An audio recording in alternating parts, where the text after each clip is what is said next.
mengenai pidato Anies pada saat ulang tahun PKS yang ke-21. Memperlihatkan kualitas seorang calon pemimpin, Bapak ahli tata kata ini nyinyirin Pak Jokowi lagi dan Ganjar Pranowo tentunya.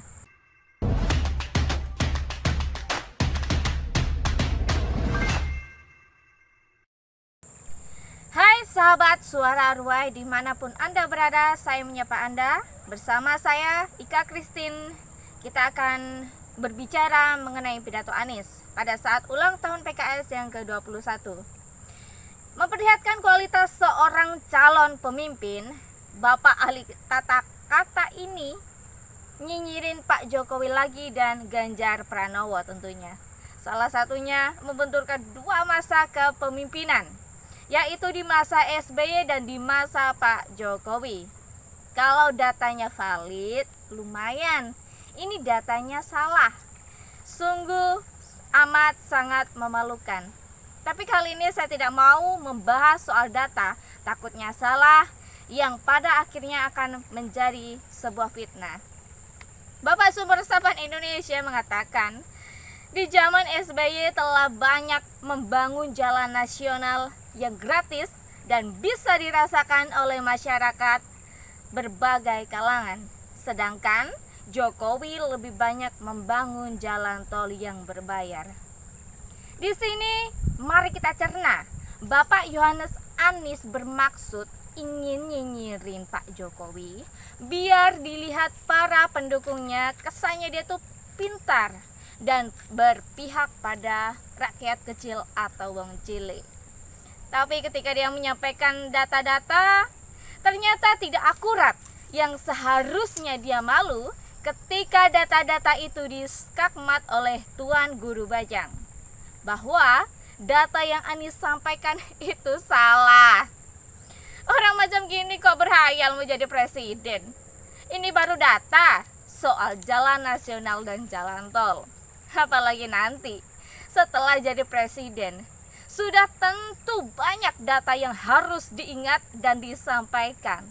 Jangan-jangan nanti kami yang di pedalaman ini tidak terdata lagi sebagai penerima manfaat bansos.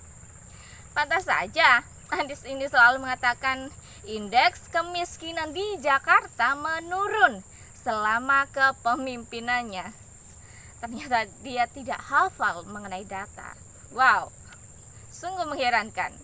Anies mengatakan pula di zaman SBY banyak membangun jalan nasional. Saya percaya soal itu. Saya sangat mempercayai hal itu. Tapi itu pasti hanya di Pulau Jawa kan? Beda dengan di zamannya Bapak Jokowi. Nah, Pak Jokowi walaupun tidak banyak membangun jalan nasional, tapi yang dibangun di daerah strategis seperti di perbatasan misalnya, yang tak pernah disentuh oleh SBY di periode sebelumnya. Lagi pula, jika memang SBY sudah membangun jalan nasional, logikanya buat apa menghabiskan anggaran kalau sudah ada yang dibangun? Setidaknya Pak Jokowi ini membangun apa yang belum dibangun. Jadi ada istilahnya estafet kepemimpinan. Dan jika Jokowi melanjutkan proyeknya Pak SBY, walaupun mangkrak, nanti AHY nyinyir lagi, dibilang tinggal gunting pita lah. Padahal Jokowi menyelamatkan nama besar Bapak SBY. Tapi emang tidak tahu terima kasih ya. Nyinyir mulu kerjanya. Kenapa Jokowi banyak membangun jalan tol? Karena perlu digarisbawahi, tujuan Bapak Jokowi itu jelas, yaitu mempercepat logistik barang dan jasa dan untuk menekan inflasi. Selain itu, pendapatan dari jalan tol tersebut untuk menambah kas negara. Sedangkan jika terus-menerus membangun jalan nasional, dampak untuk pendapatan negara tidak terlalu besar, atau income untuk kas negara hanya sebagian, bahkan mungkin sangat sedikit. Ya, Anies dan AHY kritisi infrastruktur yang dibangun oleh era Pak Jokowi. Sementara kami yang ada di Kalimantan sangat berharap infrastruktur itu ada, karena selama ini jika kami mau ke Kalimantan Timur, Kalimantan Selatan, bahkan mau ke Kalimantan Utara, kami harus ke Jakarta dulu untuk transit, karena belum ada rute penerbangan langsung. Nah, itu makanya harapan kami satu-satunya agar diwujudkannya IKN harus bisa terrealisasi, agar kami bisa menikmati jalan tol, kereta api, dan pesawat sampai ke tujuan. Ya, terkadang ingin menantang Pak Anies debat, tapi saya ini khawatir akan kalah. Soalnya kan Pak Anies itu ahli tata kata. Walaupun terkadang ada kalimat yang tidak terdapat dalam kamus besar bahasa Indonesia dan rada-rada tidak nyambung. Yang ditanya apa, dijawabnya apa. Ya kalau nggak percaya, sahabat Suara Ruai bisa menyaksikan di acara Karni Ilyas di TV One. Selain nyinyirin Bapak Jokowi, Anies juga sempat nyinyirin Pak Ganjar Pranowo. Dia mengatakan di setiap kegiatannya tidak pernah dipublikasi, apalagi selfie. Ya mau gimana lagi, mau selfie atau buat vlog, Bapak Anies saja enggan salaman. Bukan cuma orang biasa, pendukungnya juga mungkin malas-malasan untuk salaman, bahkan untuk bertemu, bertatap muka secara langsung. Mana mungkin seorang Anies Rashid Baswedan mau selfie dengan pedagang ikan ataupun nelayan yang baunya amis ikan.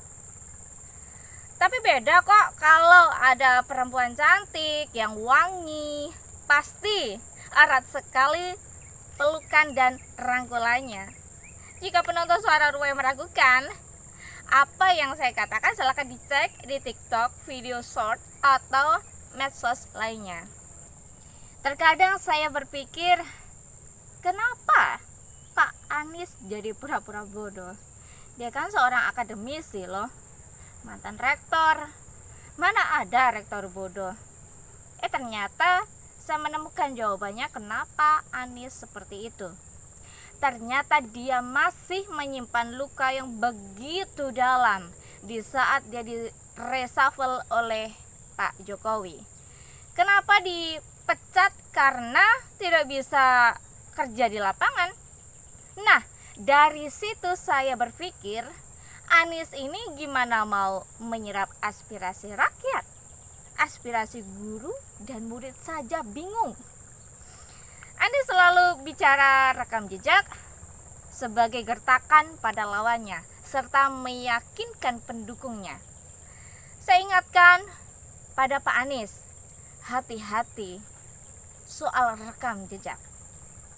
Mungkin kalau ada yang berani bongkar rekam jejak Bapak Anies mengenai Formula E, tuku bambu, tuku sepatu, tuku orang mati, dan soal JIS yang katanya tidak standar FIFA, gimana ya?